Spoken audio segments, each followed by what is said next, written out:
this computer. Okay. Okay. Here, I'm recording it. And actually, there's a recording from last year, which you could just listen to. It's the same.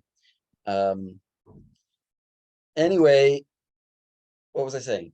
So I said to you about the first project, which is the resume. You have to have a LinkedIn resume and a regular resume, pen and paper, well, a Word document, and the Word document should have a line in there which tells me where your LinkedIn resume is, like a URL for your LinkedIn resume. Your LinkedIn resume has to have, as I said, 2 to 3 recommendations, has to have all the information that's in your regular resume, or almost all. It doesn't have to have your address, it doesn't have all your details, but it has to have your education and your work experience. And okay, as far as the web page on Wix, it should be on Wix. It should be a fictitious company. You should write on this that it's a fictitious website, so that nobody sues you or something. In other words, you should write, there should be a disclaimer that this is done for a classic work and it's not a real website. But it should look otherwise like a real website. It should be for a company, and you should have a staff page with your CEO and all the people that work in it with a bio on each one of them. The bio should be fictitious, right? The fictitious bio for each person, but a real picture, it could be of just your roommate, or your brother or your parents, but it should be a picture that you took. I do not want any photographs that are professionally done.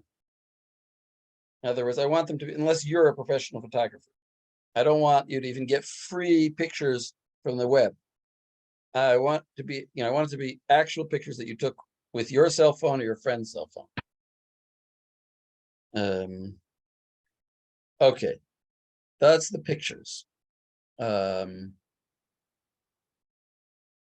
website, well, I have a whole page of it and what exactly I want. I'm just giving you a summary now. There should be a page of like a mission statement in your web page where you say what your company is about, etc. Also, Wix sometimes adds into your page all kinds of garbage, like, I don't know, garbage, all kinds of things that could be useful, but I'm not interested in, like a map of where you're located, things like that. So you should delete that from Wix. You have to make an account on Wix in order to do this. It's a free account, but you have to make an account. When you make your account on Wix, you use your email account to make the account. You should use your real email account, because that will come up as the URL for your page. And that way I'll be able to identify that it's you who made this page. You guys are having fun over there, I see. Anyway, what else? The third thing is, oh, now you get rid of, see, you didn't want me watching you, but I would like to see how much fun you're having.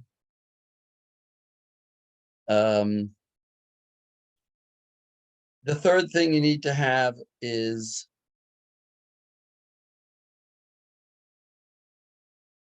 we said the resume, the Wix page. The third thing is a presentation. You have to make a PowerPoint presentation and a 5-minute talk that everybody to the class, and the class is going to write a comment on your 5-minute talk. So everybody's going to come. So there'll be towards the end of the year a class where we all get together and everybody presents their 5-minute talk, 5-minute presentation. The topics of these talks are something to do with technology, like chips being implanted under people's skin or something, or checkouting of a supermarket where you don't have to register all your items, but they are scanned by as you push your cart out of the store. Whatever new technologies. I have a list actually of topics that you can look at. So let me go there actually. So that's the presentation. So we said 3 things. That's your whole grade.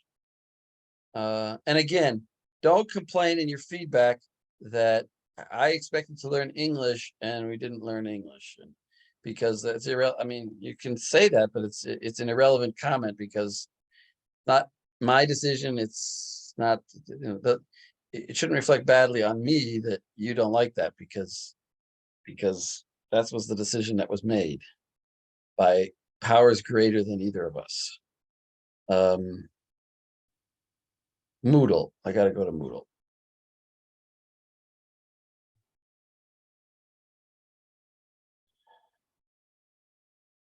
So my main way of communicating with you actually is through Moodle, but I could also communicate by email.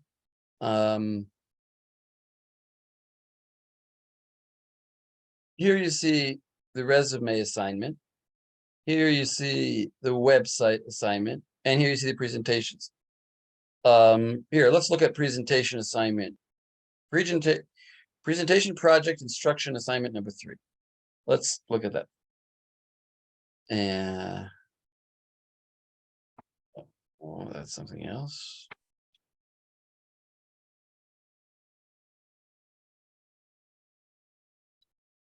Okay. You have to sign up for about how many, by the way, how many of you are there? Are there like about 20? Something like that, I think, but we never really did a count. Uh-huh. Okay. I'm gonna have to make, I think I will make a Google document and share it with you so that you can put your choice of presentation. We don't want 2 people doing the same thing. I trust you not to erase each other's choices. Here are some topics. This is actually made a while ago, so some of these things may already be old, like I don't know, the Internet of Things. That's not a particularly good topic, but machine learning, big data,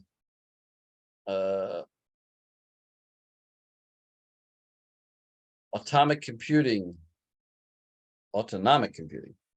blue eyes technology, whatever. These are topics. Now, these are topics that you can do your presentation on. The simplest is to pick one of these, because then you don't have to think too much about what you want to do. This is like how I grade it. I don't know if I didn't actually write this distinction of all the different parts of the thing that I'm looking for with the percentages. The other teacher who teaches this sometimes wrote that. But I mean, it is a good guide. These are certainly things to think about when you're making a presentation. And length is important. I might take off if it's not within the time period of 5 to 7 minutes. Because I don't want a 10-minute speech. Certainly not. 5 minutes. Which means you have to come straight to the point, not too much history or background. You're supposed to make a presentation that shows why you think, what this technology is and why you think it is going to become more popular in the future.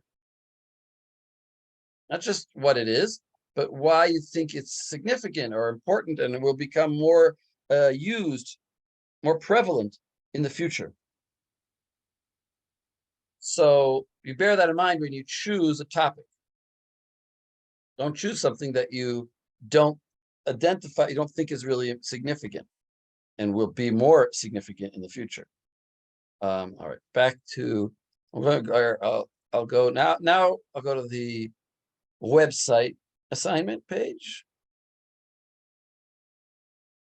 I didn't put due dates yet. There may be due dates and submission boxes there, but I'll change those dates.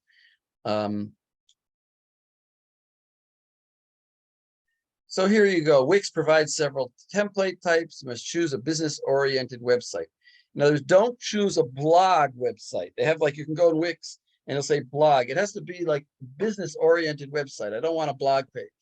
I want a business. Remember, you're going to have biographies of the Mancal, of the the CEO and the CFO and the recruitment officer, or whatever jobs you have in your company. Again, they're fictitious biographies of these people, but real pictures of real people that you know.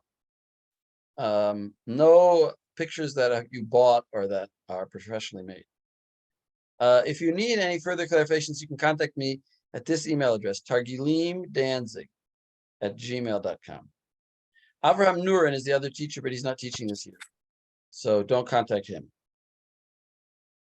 What I'm going to need from you is a URL submission from your website. In other words, I hope you know what a URL is. It's the list of words at the top of your top of your browser that you type in, to get there. I just need that URL. Now, if you don't publish your website, I can't see your website. So what you have to do is publish your website, and then you'll have a correct URL. You can view your website in a temporary, there's a button to click that says, view website as users will see it, as opposed to the editor, you would see it. And then you'll take it really there, and then you'll be able to copy the URL and send it to me. I want the external URL. Some people tried to send me like their URL before they published it, and it was it's an inaccurate URL, and I can't access it. You got to publish it. There's a step, you edit and then you publish. You edit and then you publish. Each time you edit. I want you to send me the Wix page once, like, you have gotten a certain amount of it done. Exactly what amount? About halfway. Because I want to write comments and tell you what I like and what I don't like, what I want you to change, remove, what I want you to add. If you just give me a very little bit, then I won't have much to say. And then you'll just, whatever, you'll risk it. Whatever I think is good on the final project, I'll give you a good grade for. Whatever I think is bad, I'll take off for. One thing that I have to say that I notice a lot of times people make, well, first of all, I am going to check it for proper grammar, periods, capitalization. A lot of times people write two sentences, they don't put a period, or they write a period and they don't capitalize the next word. You have to have following, basic English grammar. Even not so basic, because I'm a bit of a word person. So yeah, I will be looking at the way you write and the grammar. And it has to be enough writing that I can actually look at it. You can't just write me very short biographies. There have to be long enough biographies. The mission statement has to be long enough that it's something to read. It doesn't have to be pages. It has to be, the mission statement could be 2 paragraphs. The biography could be also 2 paragraphs, or a paragraph and a half. Depends on how big a paragraph is. Biography, or 1 paragraph probably for each biography. But another mistake that people make a lot of times with the web page is that they put text on top of pictures. This can be, if it's done correctly, can be okay and can be nice. But 99% of the time it looks horrible, because the picture is like, I don't know, ducks in a lake and, trees, and then you got text all over it, and you can barely read the text because of the background image interfering all the time. So don't have text with images behind it unless the image is like of sand, that you can write on the image of sand because it's all the same color. But basically you can't really write on images.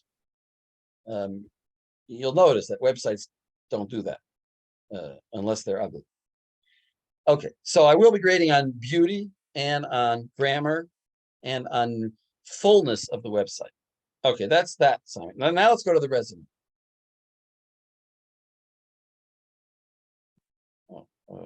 Here? No, here. I just shouldn't close that.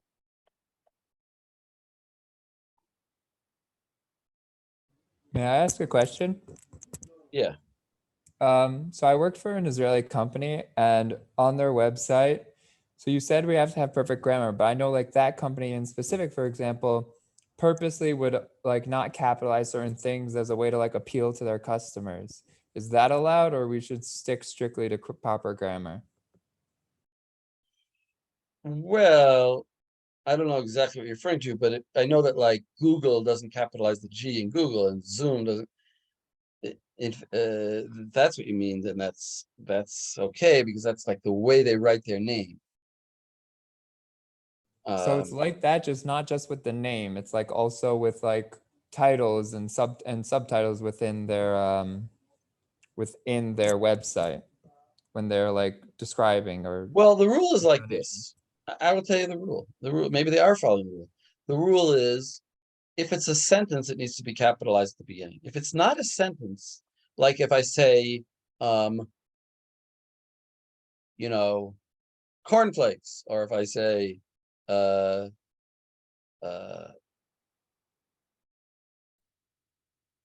it, something that's not a sentence.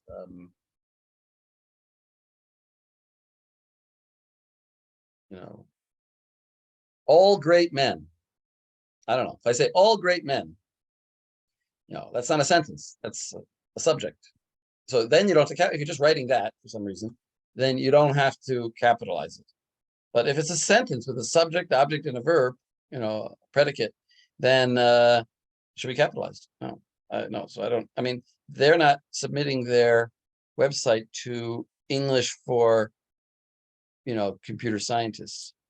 If they would do that, then they would not get a good grade. Okay, thank you. Yeah, but like bullet points, a lot of times they're not capitalized because they're not sentences. This also goes to same with your resume. I always have a debate with students about this. Like, should a resume that has bullet points, should the bullet points be capitalized? Now, if I say work experience, what about like this? Work experience, ran a kindergarten in Mozambique. So this is a very philosophical question. First I would say work experience, and then the next line would be a bullet point. Ran kindergarten in Mozambique. Now, would you capitalize the R in ran? On the one hand, you could say it's not a sentence because what's the subject? But I would argue, and I do argue, that it is a sentence because there's an implied subject, which is I. In other words, I ran, what you really mean to say is that you don't want to keep writing I all the time. So you write, I ran a kindergarten in Bolivia. So the I would be capitalized. So here too, the R should be capitalized. There are some people that say no, but that's the way I want you to do it. Doesn't really matter. We're not By that logic, the R wouldn't be the ran wouldn't be the first word. Yeah, I understand. It's like, I understand what you're saying. Well, what can I tell you? That's the way I like it. Maybe until I find somebody smarter than me who can, who is more knowledgeable, who is more, how do you say, dealing with this subject on a more regular basis and has a stronger view than me, then maybe I'll convince me. Here's your resume instructions. Again, we have this pointing thing. The resume should be 1 page long. You guys are students, you don't have that much experience.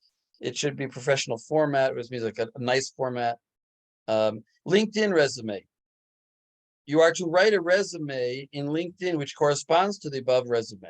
Corresponds being the key word. It can't be a different type of, it can't be different information. Use the built-in resume functionality of LinkedIn. Don't just upload your resume as a PDF to LinkedIn. And as I want it to be a LinkedIn style resume, you must include 2 recommendations. I said 2 or 3. So 2 is the minimum, but 3 will make it be better, make your grade better, from other real LinkedIn people. In other words, the other recommendations also are from LinkedIn people. You can't get a recommendation on LinkedIn, in fact, if the person is not a LinkedIn person, as far as I know. The people giving the recommendations may be professional or student associates. In other words, you can be your friends who've worked with you, but they have to have some knowledge of your abilities and be able to describe those abilities. And they should write the recommendation, not you. So here I have like positive and negative resume practices, sample resumes. I have stuff for you to IT resume keywords. In other words, you should use, I want you to use some of the words in this list here. This is the resume submission box for students of Nachum. This is, you will submit your resume as a Word document, hopefully. It could be also a PDF. Sometimes people ask me, what about other possibilities? Like they use some fancy graphic design tool to create their website. Usually those systems can allow you to export it as a PDF, and then you should be able to upload the PDF. But the truth is, I would prefer a Word document because then I can click on the link in your LinkedIn section to go visit your LinkedIn page. PDF, I can also cut and paste it, usually.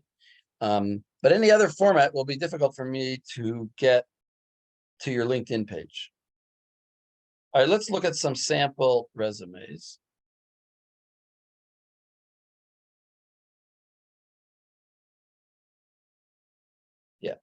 So now we're going to discuss a little bit about resumes that we like and don't like. I mean, these are all theoretically good resumes, I believe. Okay, here is. Well, these names are joke names. I don't quite get the joke of them all, though, because I'm not too smart. Cocoa Touch. Is that me? Is that supposed to sound like something? I don't know. Anyway, this is a resume. Notice it has an objective. Very common nowadays, I've noticed that people write an objective. Sometimes people make their objective for a particular job. In other words, they have a resume, and then they see that this person is looking for somebody who wants to do this. So then they say, oh, I want to do that. But really, your objective should, which is fine, and probably recommended to do that. But for me, for my purposes, your objective should be your real objective. Again, this is a real resume, not a fictitious resume. This is really what your education is. See, this person has intern. He has some experience. Intern for Dr. Richard Miles at Cincinnati, Ohio. Assisted in reformatting of Excel files for data analysis of expert reviews and flood rates and how. In other words, he just sat there. He had like not busy work. He had dumb work to do. He had to just go through these XX files and, I don't know, reformat them so that somebody could put them into a computer to be analyzed.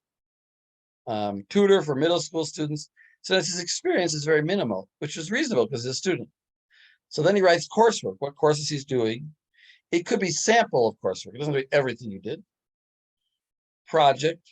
Here, you see it doesn't have an I. Created a text-based adventure. Notice there's a capital C here. Now, I didn't write that. I didn't write these resumes. These are resumes from Carnegie Mellon that they show their students. So, created, right? You see it's capital. Proficient in Python, technical skills. So he's a Python. And then activities, he has like lists his honors. Okay.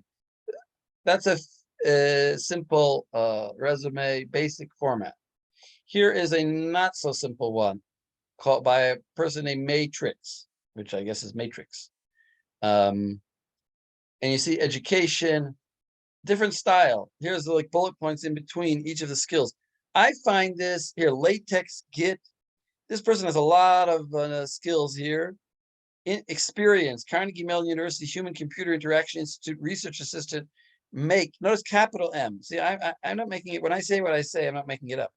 Make, even though it says that I make Android and web, it's actually make Android and web apps. You see, why is it make and not made? Here it's made. Can somebody tell me why this is made and this is make? I think it's just an accident. It's currently happening. It says February 2016 to present. That is the correct answer, because this is currently happening. Make, this is what I do. I make, notice the I is dropped off, and the M is capitalized because it's a pretend sentence. I make Android and web apps for navigation, a tool that uses. But shouldn't it be makes then? With an I S? makes? Why would No, we makes? It I should be makes. an I. No, but it's like it's like when I was in first grade and I had to read the stupidest books ever, Dick and Jane. And it said, I hated these books, even in first grade, because it said, see spot run. And I was like, what? That's not a sentence. I had never heard anyone say a sentence, anything like that. See spot run. A sentence is like, I run to the store, or I ran to the store. But see spot run, who's the subject? See is a verb. Spot run is the thing that you're seeing. That's the object. Where's the subject? The subject is implied. You see spot run, but it's not written. So this is another example of that, where the subject, the implied subject is I. I make Android web. That's what it means. I mean, nobody ever, my teachers didn't tell me that, but I'm telling you that. I figured this out. That's why it's I make. And I made a natural language processor tool to be added to Chorus web application. Notice what's missing here. What's missing here in this sentence? An article. It should be, normally you would say, I made a natural language processor to be added to the Chorus web application, because it's a particular thing. It's the Chorus web application. Here she does use a. Now this, wait a second, what about this? Has text to speech and speech text capabilities. What's the implied subject here? It has, it is kind of like, this is the way you write resumes. It's kind of weird. Uses Yelp. It's a very strange style where you leave off the subjects. Sometimes you leave off articles like a and the. But here you do. Manage the social. Usually you put in the articles, but sometimes you leave it off. Why is that? Because you're just trying to make it short. Manage the social media presence of BGA, which the truth is, this is really not correct English in my opinion. Right? Am I right? What is this comma here? Why is there a comma? Isn't that comma wrong? I don't think that comma is right. But maybe I'm wrong. Here, triple Twitter followers. I tripled Twitter. Again, that's not a sentence, but we treat it as a sentence. But what's missing here at the end of it? Period. Here she puts a period. Here she puts a period. But why doesn't it put a period here? I'm going to be a jerk about this. I want you to be putting your periods in. If it's if it's supposed to be a sentence, which it is, it's a period. Here, on the other hand, you don't have periods. Coursework, parallel and sequential data. That's not sentence. There's no period. Okay. Professor, are we taking a break in the middle of this Zoom, or are we just going until the end? You know what? Let's take a break right now. I have to do something. Let's take a break. Pause. Where's the shit? Wait.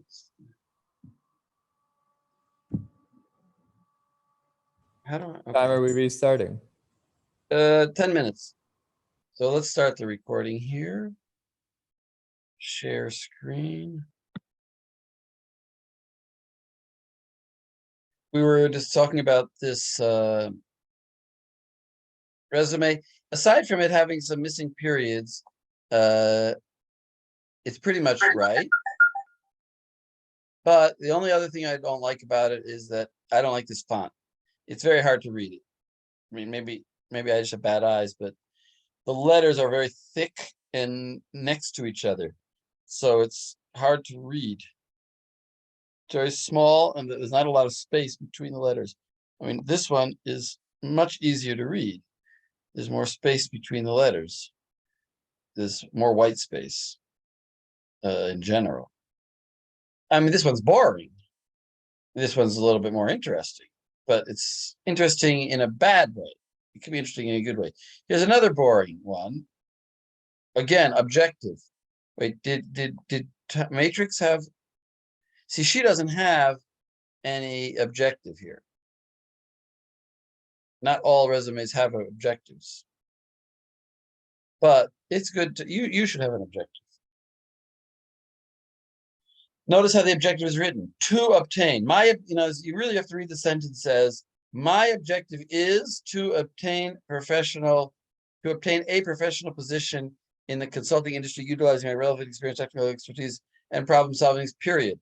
So that's why, even though this technically you could say is not a sentence, we'll treat it as a sentence and put a period there, because it's really a shortened way of saying my objective is.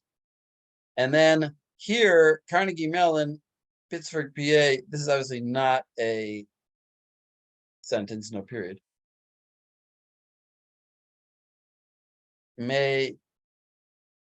GPA. Now, what about GPA? You should put your GPA only if it's good. If you have a bad GPA, 3.0 is not that great. It's not terrible, but and then selected coursework. Now, what about if here it says she already has, or he already has, a Carnegie Mellon Bachelor of Science completed, from May 2016. Now, what if you're still doing it? Then you should write expected. And then you could write expected and then some date in the future. Also notice the contact information. You have to have contact information at the beginning. All of them have to have, that's the ultimately most important thing of a resume, because you theoretically give it to somebody and then they can contact you. Notice, I'm noticing these ones don't have addresses. In the old days, you would put addresses. I guess nowadays we don't put addresses because nobody. Interesting. We used to put addresses in the old days. I mean, yeah, I guess I'm not sure if it's Makubal or not. I guess you can leave off your address. Work experience here. This one is also a designed one, has certain design to it. If you look on the internet, you'll see resumes which even much more interesting designs. So, for example, you can put your picture on it. That's totally acceptable and totally good. You can have your picture over here. Here's a GPA. He even wrote 3.78 out of 4. Kind of obvious, but that's a good resume. That's a great GPA. Here, collaborate. Yeah, there's no bullet points here, but you see on each work experience, you write something what you did. Collaborated with a team of master's students. This, by the way, is that correct? Master? Isn't that apostrophe S? It's an interesting question. Master, I don't know. Think about that. Now I'm curious. Maybe I'm wrong. Masters of Science. Wouldn't be graduate students? Ooh, that was what? Maybe I'm wrong here. Master, see, it says Master of Science here. Good question. A Master of Science, Masteri Scientiae. Master's degree, you see? A master's degree is an academic degree. It should be with an apostrophe S. It's a Master of Science, so plural of that would be masters without an apostrophe. That's true, Masters of Science. But what if you want to talk about master's degrees? If you would use it in this way, you see what I'm saying? It's two ways to say it. If you say master, but he's saying it's people who are studying master degrees in science. They are themselves masters of science. But let's see. Wait, so maybe it's correct. Yeah. Is it fun to do this? Figure out. Wait, where was that? Here. With a team of masters. No, you see, this is not master. It most certainly should be with an apostrophe. Thank you. I like somebody's definitive.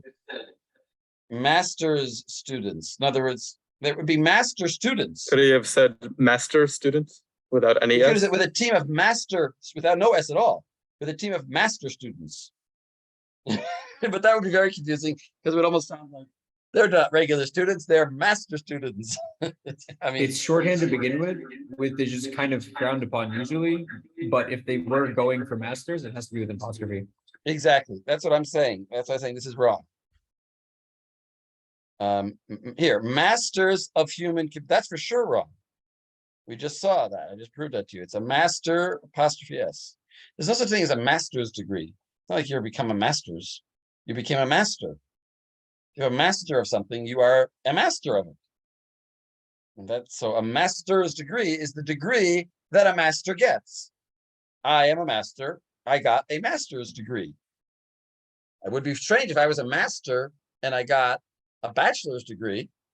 I got the bachelor. I got the degree that's appropriate for my status.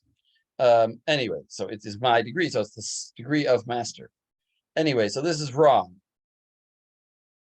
But that's, that's only because of the title of this course is, after all, English for computer science. So I have to teach you English a little bit. So I have to be careful about the English. But a regular resume in the real world, like, I don't think anybody's not going to hire you because you wrote that way. but yeah, it's incorrect. Okay. Teaching assistant, aided two professors, again, aided, no, I aided. Aided two professors in teaching 41. By the way, a friend of mine once said to me a very important thing about very correct thing about resumes, which is put numbers in it. In other words, I could say I taught students. That would be, I say, I worked in a high school and taught students. That would be very not useful because I'd want to say, I taught, what did I teach them? I taught them English as a second language. And how many did I teach? I taught 4,000 students in 1 year. That's very different from teaching one student in a tutorial. So, I taught 16 classes, 4 hours a day of, English as a second language. Each class consisted of, or I ran a computer network. How many computers were in that network? 2 or 200? It's a very different job. If you're running a network of 2 computers, then you're running 200. So numbers are important. Teaching a 41, what is this? Teaching 41 first-year design students the basics of design principles. Guided the students, answered questions, attended their classes, and helped document their work. That's good. I like that.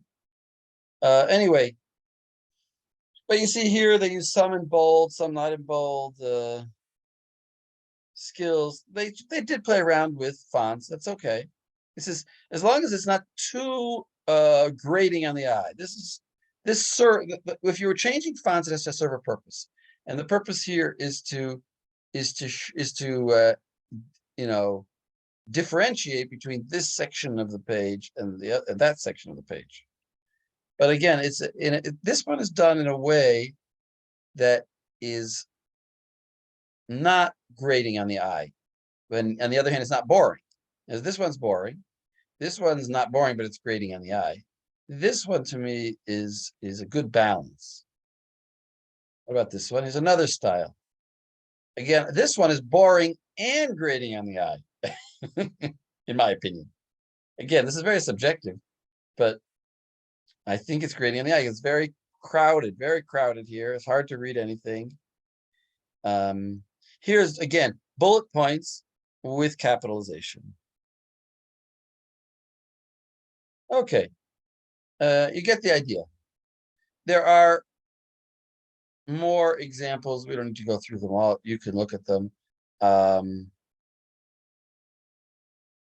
Positive and negative resume practices. Did I?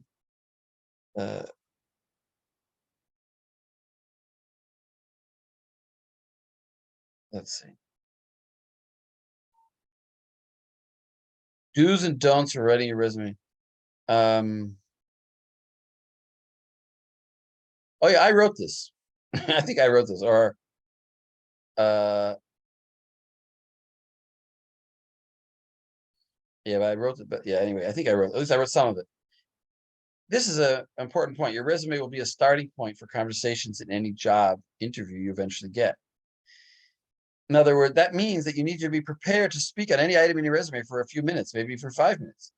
The interviewer may say, "Oh, I see you went to France in high school for your junior year. Tell me about that." Well, that would be an easy question. "Oh, I see you know Linux. Tell me about Linux operating system. What do you like about it?" If you can't answer questions, don't put it on your resume, because if I'm a resume interviewer, if I'm an interviewer, I take your resume and I ask you questions based on what I see there. "Oh, I see you work for this professor. Tell me about that." If you can't tell somebody about something in your resume and be proud of what you're saying, then it shouldn't be there. Also, it should be related to your work. I don't think you should have hobbies there that you can't explain how it relates to your work. If you say, "I play violin and it helps me relax in between work, it helps me relax after a hard day at work, and I come to work refreshed because I played violin," so then it makes sense to put it there. But if if your hobby is, drinking a lot of beer on the weekends, and it ruins and you come in, and it means you come in on Sunday and you can barely work, then you better not to put that hobby down. I don't have any other hobbies. Other than drinking beer. You don't have to have a hobby section. Your hobby can be writing resumes. Do make your resume short. If you have less than 10 years of work experience, it should be 1 page long. I didn't write this rule, but I read this rule. Somebody said this. In other words, you have 10 years of experience, fine. You don't, then you should be writing a 1-page resume. Don't use generic statements such as, I am a versatile manager. Yeah, I didn't write, I just wrote the beginning there. I am a versatile manager. Companies want to see that your CV matches what they have there. There's another one.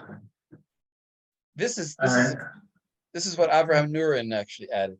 He said, companies want to see that your resume matches. Some people actually take the job description that's published in the newspaper and then cut and paste it into their resume. I'm looking for a person, with experience with managing large groups. And then they write in the resume, I have experience managing large groups. And if someone have 3, maybe 4 experience years, I don't understand. it will be it's okay to fill only 1 page, 2 page. You're saying if a person, even though he doesn't have 10 years experience, he's done many things. Is that what you're asking? Then, let's say 3 or maybe 4.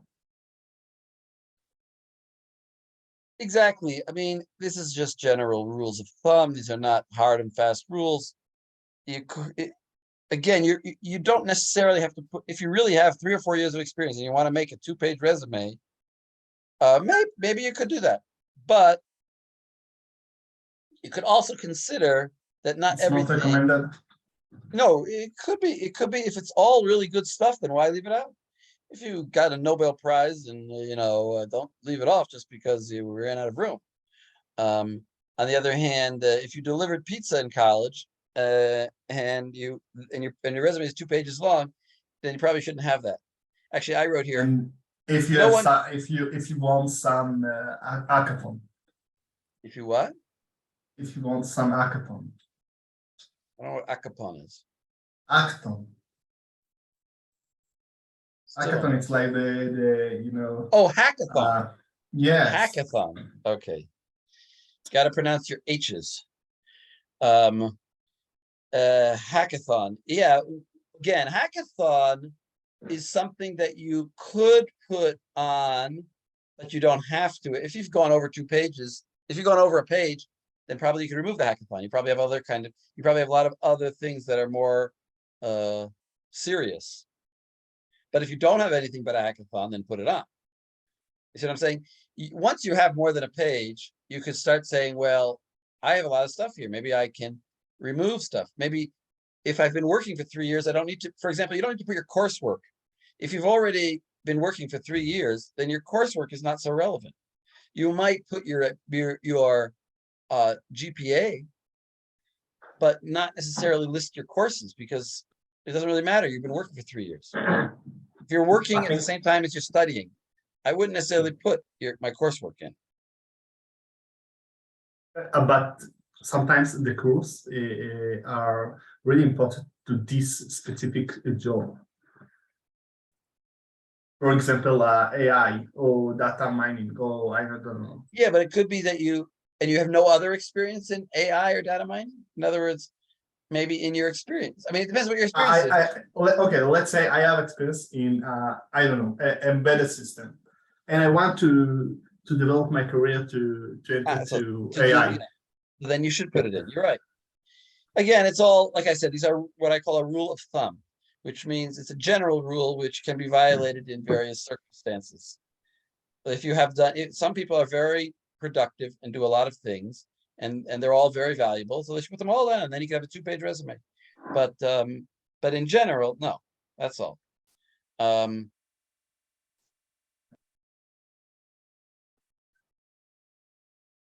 Here he says, use buzzwords, because sometimes they collect the resumes in a digital form and then they scan them for people that use certain words. They search them for certain words, and they find the ones that have the words they're looking for to get rid of resumes they're not interested in. So you may have to try to use the right words, buzzwords. Don't make your resume too cluttered. Make it clear and concise. Remember, we saw the ones that were visually cluttered. Enough white space. Summarize your achievement listing results. I brought in 100 new clients and increased revenue by 10%. Israelis are results oriented. In other words, what did you do for the company? Don't just say I did this for the, don't just say I manage users for the company or I manage sales for the company. Say I manage I managed sales, brought in $10 billion worth of sales that year. Say what you actually accomplished, not just what your job title was. In any job, you should list like a major, if you worked someplace, you should list what projects you did in that job. Don't just say I was a programmer for this company. Say what projects you worked on and what your part of the project was.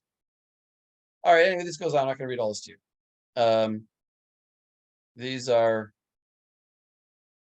what did I say, do's and don'ts, or wait, let me go back.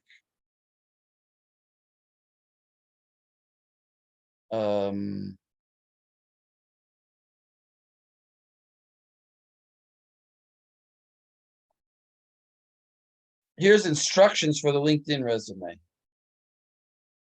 Guide for writing resumes. You should take a look, if not, ideally you should read everything that's there.